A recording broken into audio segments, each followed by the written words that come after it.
interviewing a different expert each time about their role in the divorce process and have them answer the following question. If you could give one piece of advice to a good friend who's going through or considering divorce, what would that advice be? We're also going to give you an opportunity as viewers to write questions. Just post them in the comment section below.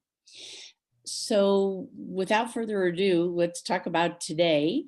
I'm going to be speaking with licensed counselor and registered play therapist Rose Trevino, who is just a pleasure to be around. She'll be sharing some of the work she does with children of divorce and about how you can build a support system for children that are experiencing divorce. If you find this conversation helpful, be sure to share it on your feed and follow us on this page and other social media platforms. We're on Twitter and LinkedIn for more information on this topic. So I'd like to start with welcoming Rose and tell you a little bit about her. I said before, she's a licensed counselor and registered play therapist in practice for over 13 years. She's also been a St. Charles County Court provided therapeutic supervised visitation expert. I'm not even going to ask you about all the things you've seen doing that work. Supervising parents who we need a kind of a block between the parent and the child to protect the child, but still together. So as you can imagine, being the block between those two and still encouraging communication is a very difficult thing to do. She specializes in working with children, parents, families, and much of her work is focused on family dynamics as families grow and change, including the divorce process. So thank you so much for joining us here today, Rose. You have such a wealth of knowledge about children and how they react to divorce. And can I start out with that question that I ask each expert? If you could only give one piece of advice to somebody you really cared about who was getting divorced, if you could boil it down to one piece of advice, what would that be? Well, first, thanks for having me on. I do appreciate it because I really do, given the experience I've had working with families and even through the court system, anybody in our team that can help us to ensure that this process and transition can be supportive to our families really makes a difference. And I say that definitely because kind of connects to the one piece of advice I would have is don't just assume your kids are going to be okay, which sounds a little terrifying when I say that. But I think that divorce is a very complicated process. I mean, let's be honest, not a single one of us says when we're little kids, someday I'm going to get older and I'm going to get married and have a family. But then 5 to 7 years later, I think we're going to get divorced. No one ever plans for this. No one sees this as like part of, how they see their future, right? And so when we have a situation where the family decides it's in the best interest that divorce does occur, right? A lot of times people are navigating this for the first time because maybe they don't have a lot of, their own personal experience with it, whether growing up or other family members. And it's an extremely emotional time for that person as well, for both the adults. Yes. And so often adults are so trying to take care of so many things as we go through this transition that there's just sort of this thought of kids are resilient. They're going to be okay. I don't see anything happening. Like, I think the kids will just be fine. And it's like, yes, you're right. Kids are extremely resilient. And so, yes, getting a divorce is not going to make or break your children's life. No, we definitely don't want to put that message out there. But this is an extremely stressful time for kids as well. And it's really important that we focus on sort of some of their best interests and how they can be supported through this transition. I mean, let's be honest, as adults, if we start to say, you know what, I think I might be getting a divorce, just think right now, how many of your friends and coworkers do you talk to about this before it happens, during, and the immediate after? A lot, probably. How many people does your child have to talk to process out all the changes that are going on in their life that they have absolutely no control over.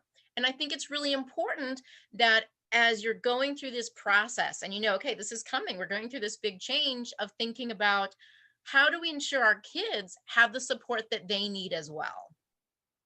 What a great point.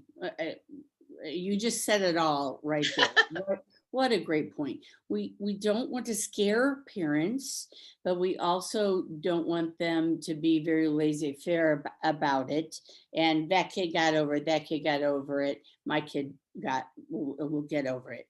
And I totally agree with you um, about parents being so overwhelmed with all the rest of the stuff they're doing. And they're needing all this support for themselves that they don't have much left over to give to their child or children, or the children don't want that support from them, the mom and dad, because the mom and dad seem to lean on them as confidants, and the children are not your confidants. No, no, no.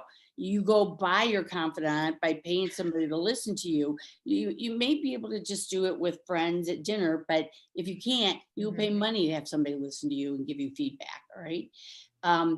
Do your children have that opportunity? No. Do they want to talk about it at school? No. Do they want to be called up to the teacher's desk to talk about it?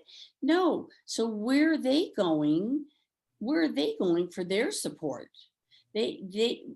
And I love what you say, but parents need that outlet, and we find ways to get it. But kids need that outlet, and they don't have places to get it. They just hide it. They just sit on it, they eat it, they put it inside, and they don't have any place to go except for mom or dad. And if they open their mouth, oh my gosh, that's it. It all comes spewing out onto the child, and I don't think they feel much better. It's hard for the parent to focus on the child's needs rather than the parent's needs, on the child's needs, because they're going through so much denial and fear and pressure and uncertainty themselves, that they don't have much left over for the child. Absolutely.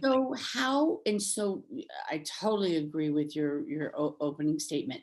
So how can we help these children? We know they need help. We know they need a safety net underneath them. Who can be that safety net for them? How can we help build that as divorcing parents? So I think part of it kind of looks at we kind of have to look at this over the timeline as well. Okay. I recommend to parents, don't wait until your kids' grades are dropping or they're acting out or you see behaviors. That's not the moment of now we should do something about this. Okay. Ideally, parents are starting to seek out supports, whether formal or informal, as they're making that decision of, yes, we're going to be divorcing. Even before they tell their children, they need to start putting some things in place. Some of them are informal. Some of them are, your children should not be the first people you tell. And there's a reason behind that, is because kind of, Marta, how you pointed out, is that kids are dealing with so much emotionally, and then for them to feel like they can go to mom or dad and discuss it when literally they know mom and dad are all a part of this as well.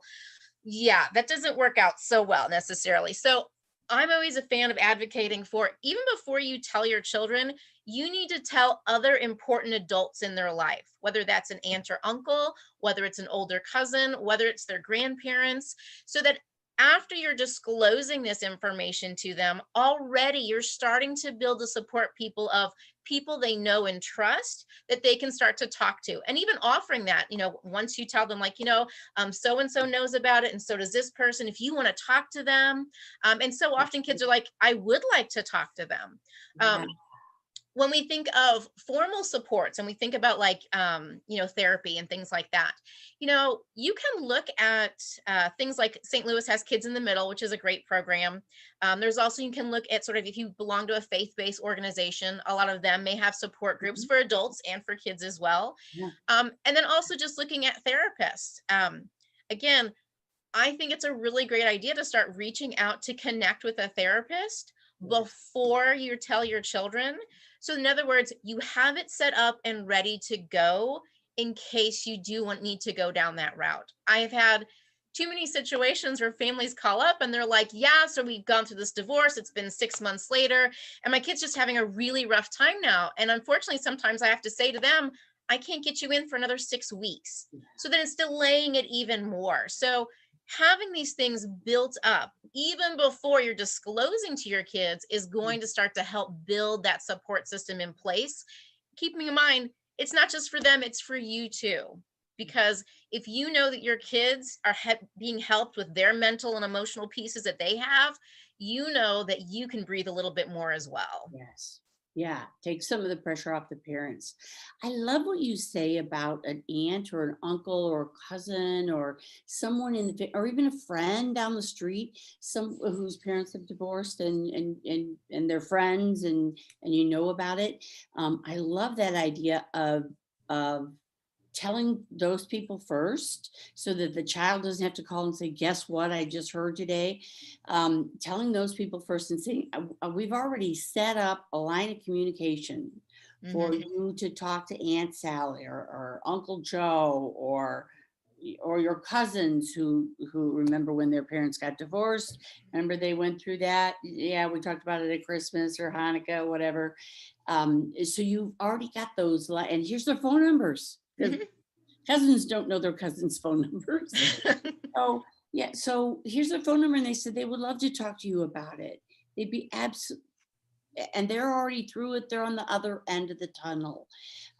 So the child can pick with friends and family, and so that's one big bubble of where they can go to get support, where they already feel loved and understood and known. And then another bubble is the professional bubble. So teachers know, so therapists knows, and maybe it's a group setting of children, maybe it's a one-on-one, and maybe it's both. And one bubble provides one thing, another bubble provides something else, and the child can kind of pick what they need. They like going here, or they'd rather talk to their cousin about it, or they'd rather talk to the kids in Boy Scouts or the Boy Scout leader, whatever. They can kind of choose who they want to talk to about it. But those things are in place before you sit them down on the side of the bed and say, we're getting divorced. Great idea. Great idea. Yeah. What, do you find anything else to be helpful to children? It's really interesting. We kind of talk about, divorce. There's this thing called, it's called adverse childhood events. There's this screening tool that's used. You'll hear about a lot in sort of the mental health world. And it's these different things that could potentially happen in a kid's childhood, that the more sort of events that happen, the higher level of both physical and mental and emotional distress they may experience in adulthood.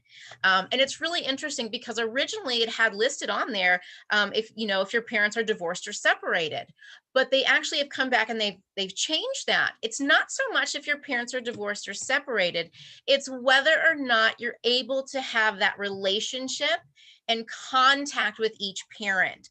And so when we look at going through that divorce process and developing that support for our children, that also really is important is, how are we supporting our children to have a healthy relationship with all of their parents?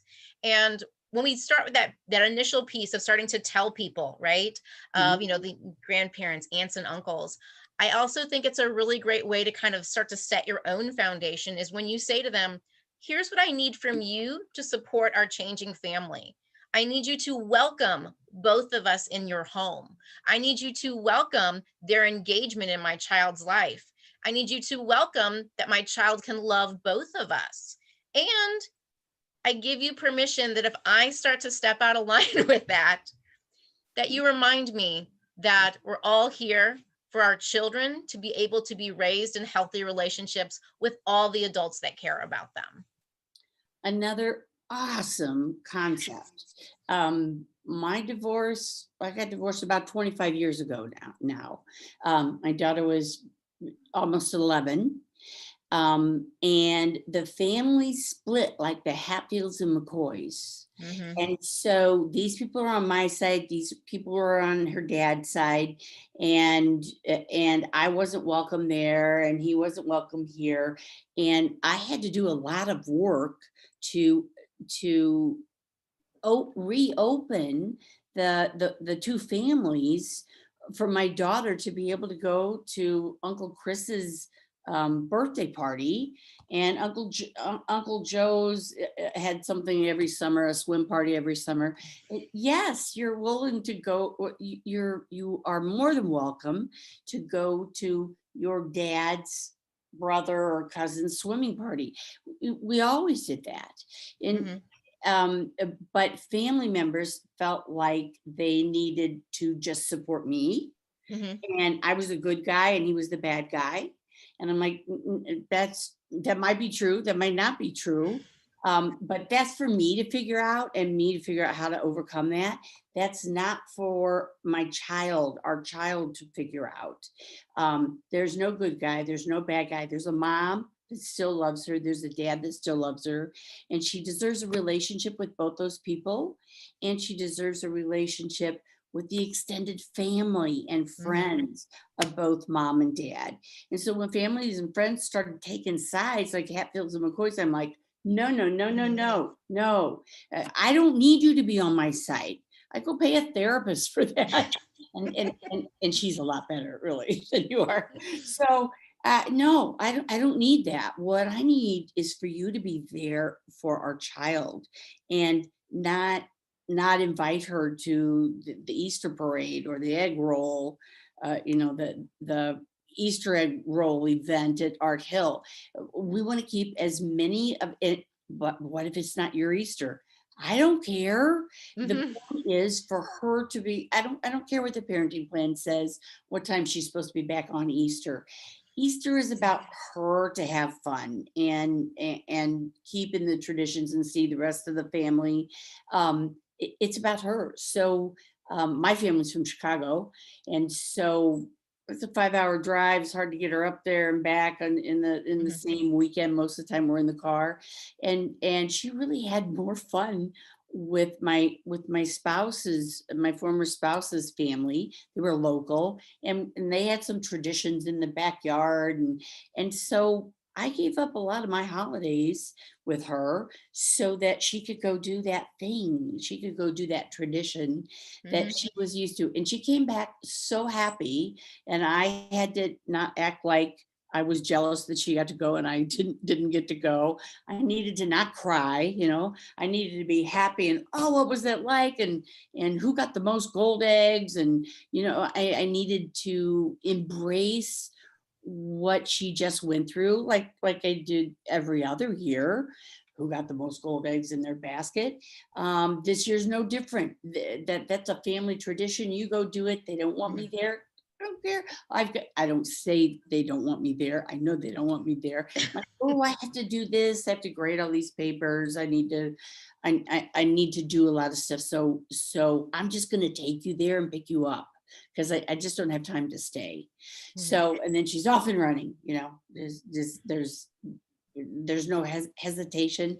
It's almost like the parents have to give the children permission to still like the other parent and the other parent's family and social network. And they don't have to pick between this uncle and that uncle. Yeah. You agree with that? Absolutely. And I think that's when we kind of talk about building the support system, right? We talk about there's the initial support system, right? Where we're talking about, family members, we're talking about friends, we're talking about, support groups, we're talking about, individual therapy, things like that.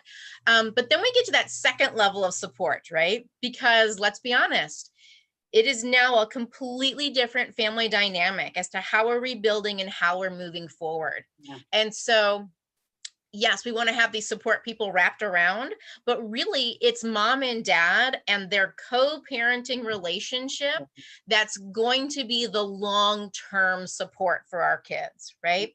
So when we're looking at that co-parenting relationship, all right, so we're going to be very realistic here. We've all seen on Facebook the little picture of like the mom and dad that got divorced and then they got remarried and all the parents are fabulous and they're at Disney World. You know what? I am thrilled for you. And that is fantastic if you have that scenario. But Yeah. let's be realistic. A It's not lot gonna of us work. don't have that. Uh, And there's a whole range of kind of what that can look like, yeah. right? In terms of, because let's be honest, when we talk about divorce, there's a lot of serious issues that sometimes go on that as to why we've gotten to divorce. And some of them really are toxic or, just flat out unhealthy things, right? And Right. so that, 4 parents at Disney World with 1 kid, it just literally isn't an option Yeah. because we're talking about that health and safety piece, right? And Yeah. so what we're looking at is, okay, how do we make for effective co-parenting? I'm not saying that you have to have Christmas morning together. If you can, that's amazing and your kids will love it.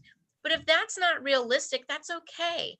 But we have to have co-parenting that is focused on what is in the best interest of our children, which I know people are like, oh, we disagree about what's in their best interest. And I was like, no, let me make this easy for you. What is in their best interest at the very bottom is a healthy relationship with both of you. So Yeah. if you really are coming down to a decision, you have to ask, is this in any way going to infringe or harm my child's relationship with either one of us, Yes. right? That's really what it comes down to, because this is your child. And sorry, slight tangent. I always say to parents that the parent-child relationship is one of the most unique relationships because there is such a power differential. All your other relationships in your life, yes, you want to have this healthy give and take and balance and support back and forth. The parent-child relationship is not like that. Your role as a parent is to meet the mental, emotional, and physical needs of your child. Yes. Even if it means, yes, you are going to sit at the basketball game next to the person that maybe you're not really a fan of, but Yeah. it's in your child's best emotional needs that Yes. they see my parents both love me and support me together, even though they live in different houses. Yes. So knowing that co-parenting is really difficult, I think, and again, I've worked with numerous families and some families that have been fighting in court for years and years and years. Yeah. Yeah. And it's like, Not- okay, all this is never doing, over. it stresses everyone out, and kids really start to feel like they're in the middle. So I think that, yes, as we're looking towards co-parenting, we want to make it, okay, how can we work together and what supports are in place, right? So there is co-parenting counseling out there. There are counselors that are specifically like, hey, let me help you guys work together for the best of your child. There is mediation services out there, as you know, that can help to figure these things out without having to escalate to, and now we're in a fight. Yes. Okay. Right. There's even software out there. I have many families that use the Our Family Wizard system, right? Yeah. To be able to communicate with each other. If you know what, really, if that's where your dynamic is that we communicate best like coworkers that email to each other, okay. But you have to find a system that works for you to communicate with each other and both to jointly support your children. Because that's what they need. They need to know that both of you are in their lives and supportive of them and engaged, even if you don't like each other. Yes. That's okay. Yes. I think we need to be reminded about that, at work, there might be people you don't like much. You still have to work with them. And you can't call them names. You can't bully them. You can't disparage them in front of the rest of the staff. You know what? You just got to tolerate it. So grow up and tolerate it. You marry that person. They're not going to change. They're not going to be better after the divorce. Oh, well, after the divorce is over, we'll be okay. No, no, no, no. It's the same person. That is the same person. You may have less face-to-face contact, but it's the same person. You're still going to deal with that person's always late. That person always talks too much. That person never puts kid to bed on time, doesn't make them brush their teeth because they're baby teeth and they're going to fall out. I have a physician doing that. I'm like, what? And you're a doctor? But and there's different rules at the different houses. So I absolutely agree. At the end of the day, at the very end of the year, what's going to help the children most is how well parents get along, and that they realize that it's not the divorce itself. I'm so glad you said that. It's not the divorce itself that is so traumatic for them. We don't hope that for children, all right? But it's not that that traumatizes them. It's the having to pick between mom and dad that's so traumatic. It's what's so traumatic is I can only have a mom, I can't have a dad, or no, I can only be loyal to dad and I can't be loyal to mom. And then they grow up with just one parent in their life. They make that choice because they're forced to make that choice because the parents didn't tell them that it's okay to have fun with your dad. It's okay. I'm not going to cry when your mom brings you back to my apartment. I'm not going to cry or be mad at you if you are really excited and talk about, oh my gosh, we went to the science center. It was so cool. Da, da, da, da, da, da, da, and then mom did this and mom did that. And it was a great visit. I'm not going to be jealous. I'm not going to cry. I'm not going to be mad at you. I'm going to say, oh, what else did you do at the science center? And then did you go here after that? So it's actually a lot of times it's when the parents are dropping off or picking up, they're exchanging and they're face to face. You're making me think of a resource that I want to pull out. And it's called uptoparents.org. So uptoparents.org, org instead of .com. It's a free website. It was set up by a divorce lawyer. And after he got divorced and married a social worker, right? And they have a blended family. They're like, we need to help people divorced. So it's a free website, and you have to write good things about your previous spouse, and they ask you a bunch of questions or have you comment.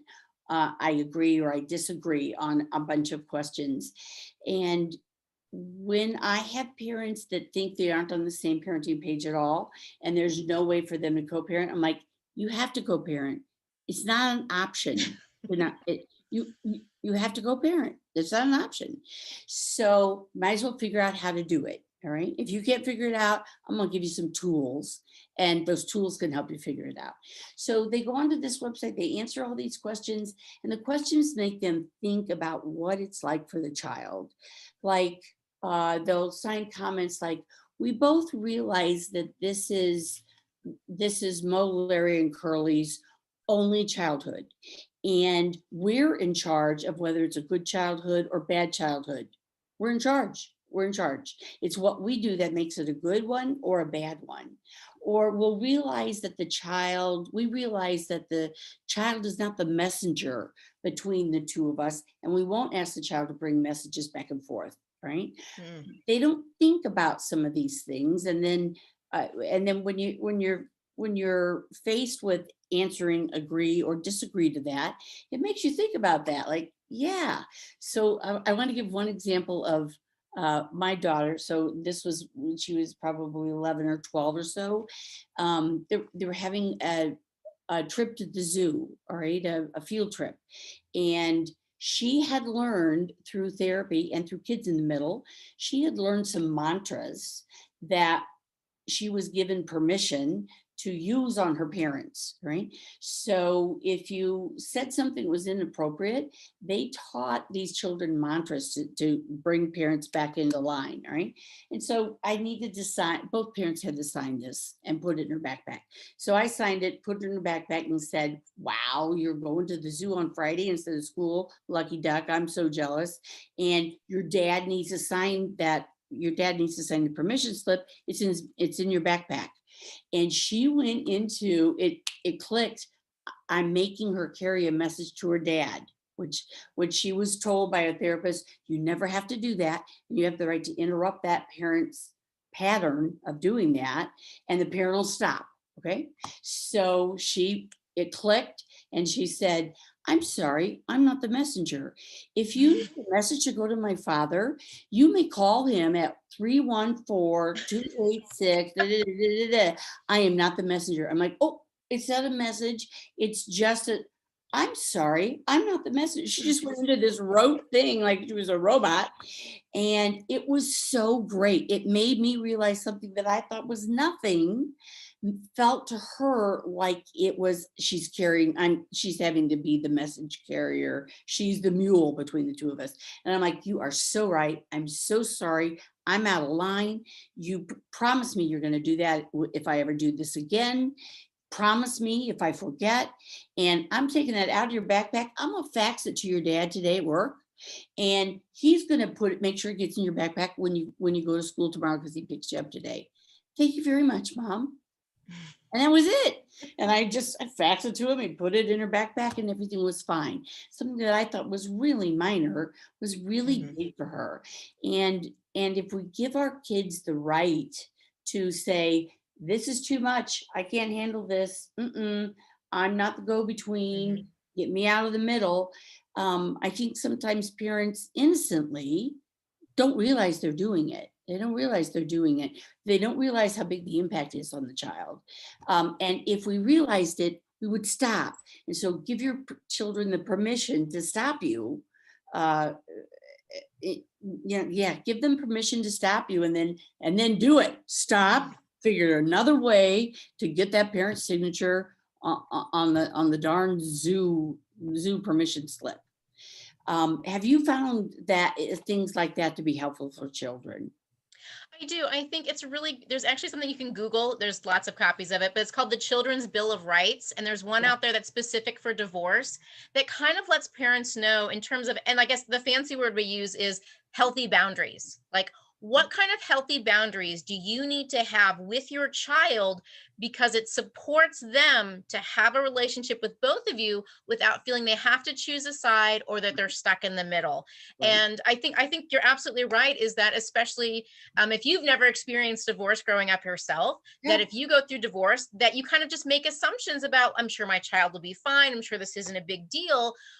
But it turns out it really is. And that a lot of times kids do feel like they're in the middle and they really don't want to be there. And so I think it's great, because usually when we do the Children's Bill of Rights, like we share it with both parents, right? But we definitely also share it with the kids, because we want them to know what are the expectations they should be able to have about the parents, right? So that they can say, they get to evaluate, again, because we talk about this, having a healthy relationship with their parent. And so they can evaluate their own experience with a parent as to whether or not it's working for them. It's not about, this parent said something bad about this parent, and so now, wait, what was my experience? What was your experience? It's like, no, let's have these healthy boundaries in place that we all are communicating as to how we're going to start working together now, because it is a little bit different, because now there are two separate physical households, even though, and I like to emphasize this, we are still one family. If your child said, I want a family photo, all of you would be in it. And so we need to make it so that our children feel comfortable that they could say, yeah, I want a family photo. Yeah, I want everybody in it. That, I will say, side note, that's the piece that gets me, is that when there's time for a family photo and parents will refuse to be in a photo. I'm like, are you kidding me? I know. Like, this is your child's family. Grow up, bite the bullet, grow up. You decided to get divorced. Your kids didn't do this. Yes. You did it to them. You're the adult. You need to bite the bullet and show up. Yeah. Exactly. Yeah. Exactly. Yeah. We're just about out of time. We are out of time. But if you have, this has been a great conversation. I think a very important conversation for people who are about to get divorced, or they're already divorced, but they haven't helped their children set up boundaries that protect their children. They didn't know to do it. This might be the first time they've ever heard to do it. I have a pamphlet in my office. If anybody wants it, you can contact me. And it's got a picture of a very sad child on the front. And it says, parents, if you are in conflict, your children are in danger. And only, not if you get divorced, if you're in conflict, your children are in danger, and you are the only one that can save them from this danger. You're the only one. So find out what it's like for them, what they need from you, not what you need from them, what they need from you, and be the best parent you can be. Yeah. Absolutely. Great. So Rose, if someone, I'm loving your background. It really is my office. It really is your office. It looks like an office. I see the games. I see the games that you've got up there for children to play. And so if someone wants to contact you with more questions or to have you work with their children, tell them how they can do that. Well, they definitely can check out the website, which is connected-family.com, if they want to see more of just sort of what kind of services are offered and different things, and sort of just our overall view when we're working with families. Otherwise, they're also welcome to email me at connectedfamilycounseling@gmail.com. Otherwise, and I will say that's probably the fastest way to get a hold of me is email these days. Okay. Otherwise, they're also welcome to call the office number is 636-674-9808. Okay. And if you didn't get all that information within the next 24, 48 hours, we're going to have this on YouTube. Marta J. Papa is my YouTube channel name. And we're going to have this on YouTube. So you can go back and watch it again. And you can, if you missed the number, you can pick up the number when you watch it again. We'll also have Rose's critical information there. Right underneath the YouTube picture, so you can get the information there. And you can, if you think it will be helpful to somebody else, they can watch this again. Just go to YouTube, it's free, and you can help some children by letting their parents know this is what your kids need, and you don't have to tell them. You can say, this really good, this really good interview. I think you might enjoy it, and you can be helping children of divorce just by doing that. So thank you so much for your time today, Rose. It was awesome. Thank you. I knew you would have great information. And we want to invite everybody to the next Ask the Divorce Whisperer show, which is going to be February 5th at 1:00 with a counselor that deals with families going through divorce. Her name is Brittany Baggy. So we're going to, you can check my social posts. We're going to be advertising or putting posts out there about what she does, where she fits into the divorce process. And wow, you just can't go wrong with Rose. She knows kids. When I have a family, either litigation or mediation, where I see the kids getting pulled into it, I stop them, and she's my first pick to send to with kids. So thank you so much for helping me in my career and helping my clients and all the other people that you've helped by giving your time so generously today to tell parents about what it's like for their kids. Yeah, thank you. And thank you for doing all the awesome work that you do. So appreciate it. So appreciate it. Yes, thank you for doing this and for helping families out there, and really helping people to be able to divorce and develop new family dynamics in the healthiest way possible. Yeah. Great. Thanks again. All right. Thank you. And tune in 2 weeks if you want to hear from Brittany Baggy. All right. Thank you so much. Bye.